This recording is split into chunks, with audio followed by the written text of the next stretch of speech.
This is your Kick-Ass Life podcast, episode number 170. This is the Your Kick-Ass Life podcast with Andrea Owen, a no BS guide to self-help and badassery.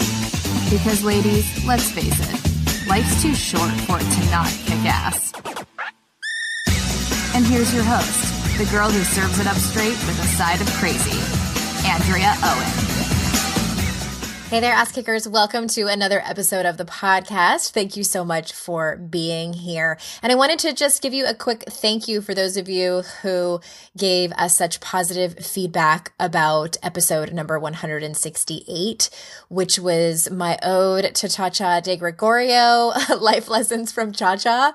I seriously busted that thing out in maybe 30 minutes one day after watching the movie Grease for the 100th time and just put it out there for you. And I had no idea how you all would react. And I got so much positive feedback about that episode. So from now on, I'm going to try to just sit down and write and hope that you like it, which is really what I did for this particular episode on purpose. I'm going to get into that in just a second, but I wanted to tell you a quick story. And it's something that I was thinking about this morning.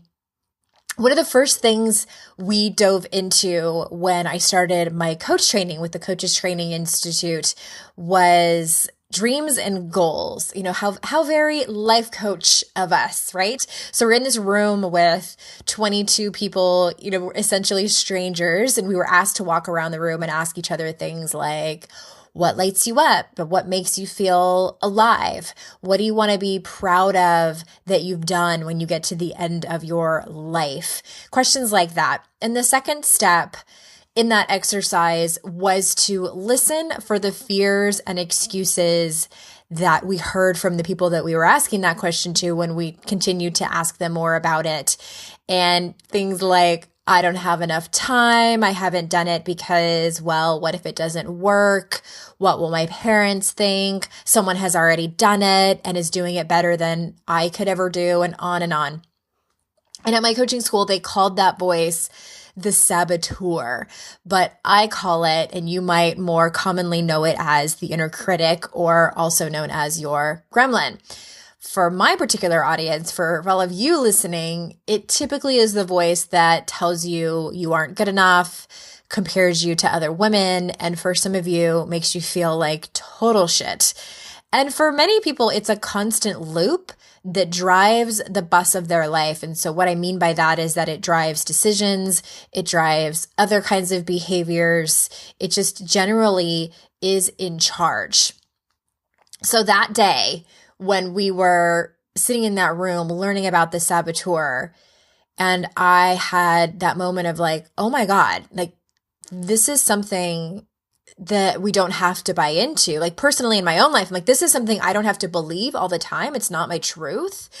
I knew I had to get a handle on it for my own life, as well as the lives of the women that I work with. And, you know, keep in mind, this was the very beginning. Like I had coached maybe like one person for fun at that point. Like it was the very first weekend of my coach training. And so years and years later, 7 years after officially launching Your Kick-Ass Life, and I've been talking about it and teaching extensively on that topic, I have an enormous toolbox on how to manage that inner critic, manage that gremlin. It does not have to rule you.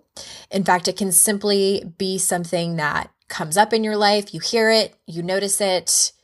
Sometimes it still stings a little bit and feels like crap, but you move on and you're able to live more confidently. You're able to engage in behaviors that actually align with the woman that you want to be. You're able to go after the things you want in your life, have those hard conversations, set those boundaries, and just generally feel better, right? Tomorrow, the 21st of September, I'm hosting a free live workshop where I'm teaching my 3 most effective ways to manage your inner critic. And it's different from this here kind of podcast because A, it's live, and B, it's straight up and down training / teaching. Super easy to sign up. You can simply text the word gremlin to the number 444-999, or you can go to yourkickasslife.com /register. That link is in the show notes if you missed it. And if that time doesn't work for you, if you see on that page, you're like, I can't be there because I'm at work or you're doing something else, there will be a replay for a limited time. So get your booty over there and join me. And on with the show, shall we? Recently, my friend Beth Grant posted something on Facebook and it really caught my attention. I'm going to quote part of what she said on Facebook. She says, "Purpose is a need of the ego to make it feel important. I'm much more interested in self-expression. I would much more focus on path than purpose. I would want you to do that too, to find your true path and live it. Every path has a purpose after all. Life is a learning experience and your path is a means of self-expression. I've said it 1,000 times. Your purpose in life is to be yourself. That's it. It's not more complicated than that." And it really jumped out at me. The long and short of it is because I agree with her. Secondly, of course, I have more to say about it than that. But I've written about purpose before. There's a link to another article and podcast episode in the show notes. And I've always felt it was this thing in personal development that some gurus treat as kind of a secret. That like once we find our purpose in life, we'll finally feel like we have all our shit together. We'll feel like we're fixed.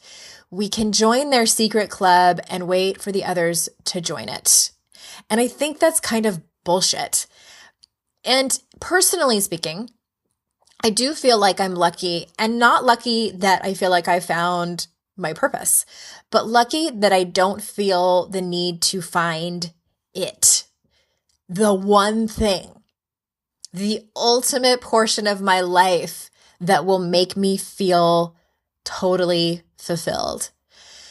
And to be clear, I actually do feel like I've found my purpose. And believe it or not, it's not life coaching. It's not mothering my children or even speaking out about the things I'm passionate about. My purpose, like Beth talked about, is my path. My purpose is my life. And I do think that when a person does dive into personal development, like probably most of you listening are really into personal development, that can become a trap. Just another topic to entice people, like that dangling carrot. Like it's the one thing that once you get it, all will be revealed. And I totally understand, in defense of finding your purpose, I totally understand where this comes from. On a deep human level, we want to know that our lives matter. We want to know that we matter, that we're not just taking up space in this crowded, noisy world that's hurling through space, right? And I wish I could snap my fingers and just tell you, let it go. Your purpose is your path. Just accept it and all is well. And you can skip along your life and feel totally and completely relieved. Maybe it is this easy, but what if it's not? Quite honestly, I don't think it's my job to convince you. What I can tell you is one of the things that is paramount in working on to be free from this feeling of having to know your purpose and feeling like your life purpose is to find out what your life purpose is. The key that is paramount in letting that go is working on surrender and self-trust. And I'm going to dive into surrender here in just a minute, but I wanted to take a moment to hear a word from one of our lovely sponsors. And I'm going to talk about something kind of personal for a second, and that is tampons. Once I like a brand, I'm loyal to it. And I've been using the same brand of tampons for probably 15 years. So when the women at Lola sent me a box of tampons to try, the only reason I tried was because their tampons are 100% organic with BPA-free applicators. And the brand I was using, when I went to go look it up online, I went to that brand site to see what's in the tampon, polypropylene and rayon fibers. Okay. Another reason I decided to give Lola a try is that they have a subscription service. service where you can tell them exactly what you need. Do you need a few super? Do you need a few regular? Throw in a couple of light tampons. You got it. Plus their packaging is super cute. I'm a sucker for packaging, so I was sold. The applicator took me a second to get used to because remember I told you all a couple weeks ago, I don't like to read written directions, but once I figured it out on my own, it was totally easy. And they have a non-applicator tampon if you'd rather have that kind as well. For 60% off, 60%, you guys, 60% off your first order, visit mylola.com and enter YKAL when you subscribe. All right, so let's get back to surrender. I talk about surrender all the time because selfishly, it's something that I've had to work on a lot in my own life. And I do know that a lot of the women in the YKAL audience struggle with it too. So I'm going to keep talking about it. Surrendering means that you give up the notion that there is one true destiny for you, that you give up that you have to know the answer. And that if you can just figure that out, you'll be happier and that's your solution. Surrendering can look like a lot of different things in terms of how you practice it. It doesn't have to mean that you pray over crystals or meditate to the archangel, goddess, priestess of the day to show you the way. I think those are all fine things. And I actually want to do more of those things just to kind of have a well-rounded way of personal development. But right now, today, that's not actually how I do it. Surrendering to your path, to the path of your life, means that even when things go what you might make up in your mind is wrong, and you feel whatever it is that you're feeling, and you keep moving forward. Personally, in my past, when things didn't go my way or things didn't go the way I thought that they should go, I would hide and numb out and just get angry and resentful and feel like the world was against me. And I don't do that anymore. I might do that like 1 or 2% of the time, sure, because I'm still a human being at the end of the day, take the low road. But for the most part, for the majority of the time, I don't. It literally is what it is. Sometimes I astound myself when shit goes awry and I'm like, all right, that's just what happened. There's nothing I can do. Like traffic is one of the true tests for me. When I'm in traffic, and because I have a huge value around time, I'm excellent at budgeting time. Whenever I'm in like a group situation where my colleagues know me, they always put me in charge of time because I keep an eye on that. I don't want to be late. It's just one of my things. So when I am in traffic and I look at the clock and I know that I'm going to be late or that we're going to be late, that is like painful for me. Painful. I call my hair appointments if I'm going to be 5 minutes late. He's like, you don't have to call. If you're going to be 5 minutes late. I'm like, no, but I do because this is your time. And it's just, it's just one of my things. So surrendering to that, it's like, there's nothing I can do about traffic when it's completely like, I didn't realize it was going to be here. So I'll get there when I get there. That's what I tell myself. Traffic has been rough. I will get there when I get there. When things don't go the way I planned or how I wanted, I still get frustrated or angry, but I know on a deep level that I'll be okay. I actually have no idea if our lives have a predetermined destiny or if we're just floating around accidental like on a breeze like Forrest Gump tells us.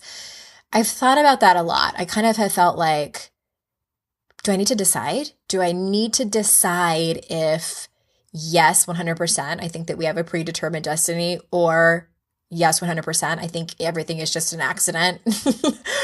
But honestly, most days, I think it's somewhere in the middle. It's really a gray area. What I do feel on a deep level is that many of us are what I like to call seekers. We're seeking a deeper meaning of life. We're seeking to better ourselves. We're seeking out other people just like us. We're seeking just meaning in general and seeking who we really are, and I know many of you listening are like raising your hand, like, yes, that is me. Seekers are typically really, really smart, hence having a hard time surrendering. We want to know all these answers ASAP. I'm like that too. But what I know to be absolutely true is that the more I try to force the answers, the more I try to seek this purpose. I just hit myself in the face with my arms on accident. The more stressed and anxious I get. See, I'm getting all stressed out talking about it. What happens the more I try to push it and find what the purpose is, like what it is, I get anxious and I start to lose the seeker inside of me. I start to lose that sort of magical part of me that just knows and trusts and surrenders to life and as it comes and as I learn from it. Speaking of trust, self-trust is the sister of surrender. It's knowing we're going to be okay. It's knowing you are loved and a magnificent human being, even when things aren't going well and you feel like you don't know your purpose. It's knowing that because you are a seeker, that is your purpose. It's knowing that your path is your purpose. I'm going to say that again. It's knowing your path is your purpose. So, fellow seekers of your purpose, I hope you have found some solace from this episode. Your path is your purpose. Your life is your purpose. You being a seeker is your purpose. You're doing it. You're fulfilling it. You're doing it right. You get an A+. It won't look perfect. You'll question it and wonder if you're doing it right. And the answer will always be yes. So that is all I got for you today. It's a short wrapped up episode for you. Remember, tomorrow is the live workshop. If you missed it, you can still, if you're listening to this late and you missed it, you can still sign up and grab the replay. Just go to yourkickasslife.com/register and I will see you there. And until next time, ass kickers, I will see you out in cyberspace. Bye-bye.